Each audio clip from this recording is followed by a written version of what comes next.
दोस्तों, आज मोदी जी का तीसरा दौर चालू होने वाला है प्रधानमंत्री पद के लिए। आज शाम को 7:30 बजे वो शपथ ले लेंगे और अपने सारे मंत्रिमंडलों के लिए अपना-अपना नया-नया पोर्टफोलियो भी शायद आज या कल में वो दे देंगे।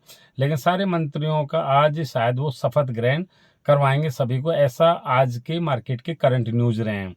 तो इन सब न्यूज़ के माध्यम से सबसे पहले तो कमेंट सेक्शन में आप इतना लिख सकते हैं कि मोदी जी का तीसरी बार प्रधानमंत्री बनना क्या देश के लिए बहुत अच्छा है या एक मजबूरी है देश के लिए? तो आप अपनी राय कमेंट सेक्शन में ज़रूर ला के दें, ताकि मुझे भी कुछ मोटिवेशन मिले और जो ऑडियंस है उनको भी कुछ आप लोगों की राय मिल सके। मैं तो जहाँ तक अपने लिए बता देता हूँ कि मोदी जी पूरी तरह एक्सपीरियंस होल्डर नेता हैं।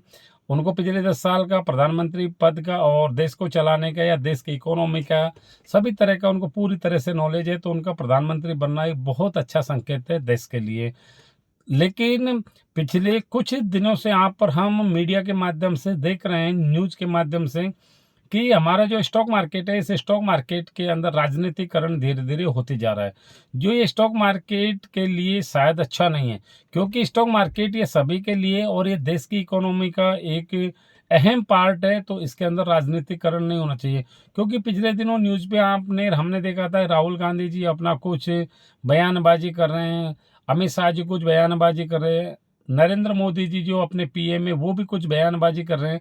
तो ऐसे में जब बयानबाजी जब राजनीति के जो अहम जो हमारे देश के जो बड़े लीडर हैं, जो हमारे देश की सत्ता को संभाले हुए जिनका मतलब यानी देश की बागडोर जिनके हाथ में, वही अगर बयानबाजी स्टॉक मार्केट के लिए करते हैं, तो स्टॉक मार्केट में जो आम ट्रेडर है, जो छोटे ट्रेडर हैं, इन्वेस्टर हैं, शायद उनका बहुत बड़ा नुकसान भी होता है। तो शायद मतलब आप लोगों के माध्यम से, इस वीडियो के माध्यम से, जो हमारे देश के जो कर्णधार हैं या हमारे देश के जो बड़े-बड़े पदों पे जो बैठे हैं, उनको शायद बयानबाज़ी से बचना चाहिए, ताकि आम इन्वेस्टरों का पैसा सुरक्षित रहे।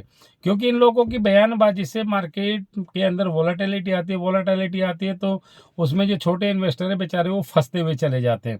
चाहे वो छोटे इन्वेस्टरों में आप हो या हम हो, तो जहाँ तक देश के अंदर ये छोटी जो राजनीति है, विशेषकर स्टॉक मार्केट के लिए, इसकी राजनीतिकरण को बिल्कुल रोकना चाहिए और ज़रूरत पड़ने पर सार्वजनिक मीडिया के सामने सभी चैनलों के माध्यम से कम 1 दिन पहले सभी इन्वेस्टरों को अवगत कराना चाहिए कि हाँ, कि कल कुछ बयानबाज़ी आएँगी, तो उसी हिसाब से लोग अपने पोर्टफोलियो को मैनेज करके रखें। क्योंकि जब सडनली किसी तरह की कोई न्यूज़ आती है या कोई बयानबाज़ी आती है, तो मार्केट वहाँ से बहुत ज़बरदस्त वोलेटिलिटी होती जाती है, जो पिछले दिनों अपन ने देखा था।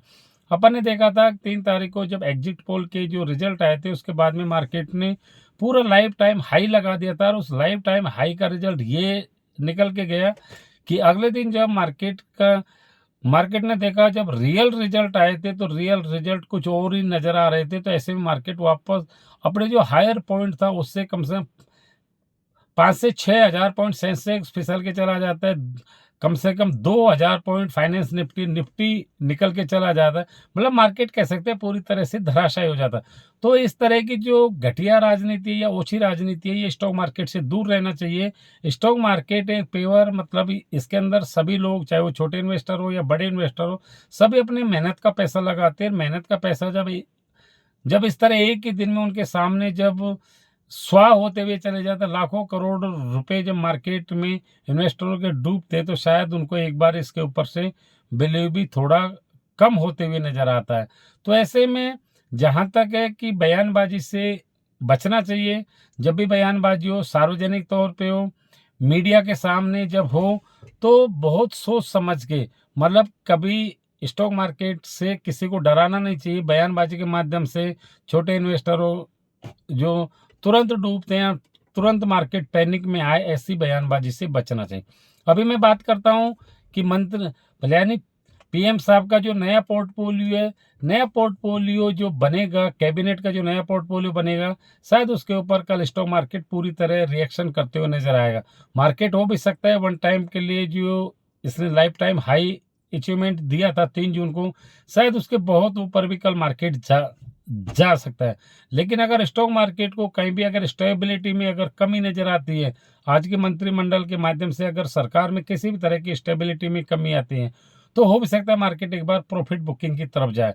तो कल जब भी आप अपना पोर्टफोलियो बनाएं तो जब भी कल आप अपना पोर्टफोलियो बनाएं, ट्रेडिंग करें, तो एक तरह से सोच समझ के करें, क्योंकि कल मार्केट को स्टेबल होना है। कल कल मार्केट को एक्सेप्ट करना है कि क्या जो नई सरकार बनने जा रही है मार्केट ने एक्सेप्ट की या नहीं की।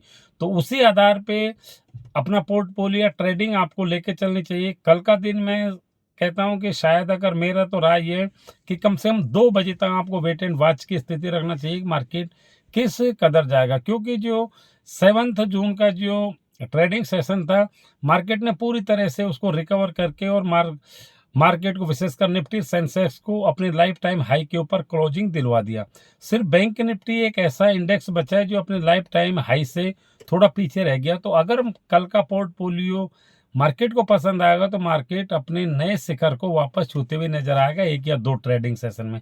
लेकिन मार्केट ने किसी तरह से अगर एक्सेप्ट नहीं किया ये पोर्टफोलियो, मार्केट को लगता है कि मार्केट के अंदर स्टेबिलिटी नहीं रहेगी, मतलब सरकार की स्टेबिलिटी नहीं रहेगी, तो यहाँ से मार्केट वापस नीचे की तरफ में भी वोलेटिलिटी दिखा सकता है। तो कल जो आप अपना पोर्टफोलियो बनाएं या ट्रेडिंग बनाएं, वो बहुत सोच समझ के बनाएं। अंधाधुंध होकर के सुबह जब मार्केट ओपन हो तो वहां से ट्रेडिंग बिल्कुल ना करें। कम से कम 1 से 2 घंटे मार्केट को वेट एंड वॉच में रहें, देन उसके बाद में मार्केट में आपको ट्रेडिंग करनी चाहिए। फ्रेंड्स, अगर को तो आपको मेरी जानकारी अगर अच्छी लगी हो तो मेरे वीडियो को लाइक करें, मेरे चैनल को सब्सक्राइब करें और ज़्यादा से ज़्यादा शेयर करें। और मैंने जो अभी जो सारी बातें बताई है ओनली फॉर एजुकेशनल है, इसका किसी तरह का कोई भी मतलब मेरी राय नहीं है कि आप लोगों को कल मार्केट में ट्रेड करना है या नहीं करना। ओनली फॉर एजुकेशनल है और ज़्यादा से ज़्यादा आप शेयर करें। धन्यवाद। इसी के साथ मिलते हैं नेक्स्ट वीडियो में, और एक अपना प्यारा सा कमेंट्स देना बिल्कुल ना भूलें, ताकि मैं अगले वीडियो में कम से कम आपका थैंक्स दे सकूं, क्योंकि जितने लोग मुझे कमेंट करते हैं मैं अपने वीडियो में उनको कवर करता हूं। तो आप लोगों का जो भी कमेंट्स आएगा उसको मैं जरूर कवर करके चलूंगा। धन्यवाद।